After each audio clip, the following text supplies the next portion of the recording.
Sa number 6, dakop sa CCTV ang aktwal nga pagkawat sang mga itlog sa isa ka baligyaan sa Burgos Market kainas ang aga.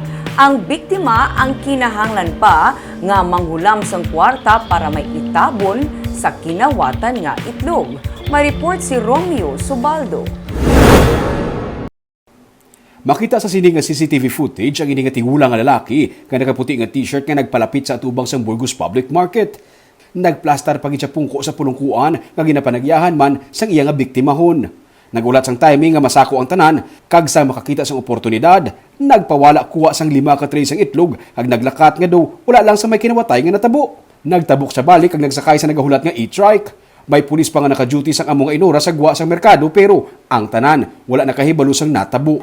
Suno kay Nene gumatas, gintugyan sa iya ni Chay Neneng nga katupad niya man baligyaan ang iya sini nga mga baligya kay mabakal siya sang sudan pamahaw.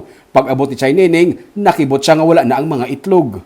Yang itlog ko daw, sigukuha mo ko kita itlog, siya gintago magoro, siguwala siya may itlog ko din naging kuwan ba yapato natin loan.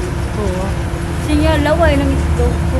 Si Chay Neneng o kon si Elisa Katakata, amo ang nagapanag-iya sang ginkawat nga mga itlog. 54 anyos na siya kag adlaw-adlaw nga nagabulante sang itlog. Wala niya mapunggan nga magtulo ang iyang luha samtang nagaistorya nga nagalibog ang ulo niya kung diin siya makuha sang 1,000 ka pesos nga inugtabon bilang bayad sa mga ginpangawat nga mga itlog. Order yad to tani sang isa ka customer. Pag lantaw CCTV, ginahakwat gidya sa tigulang. Tigulang ang nagkuha. May e-bike na to daan. Sa tabok, tulad siya? Sa tabok. Ato man to pulis. Wala man kabalong pulis na may ginig na nawatay man? Wala kabalong ang kinawatan kay pagsaka ya gani daw iyayat.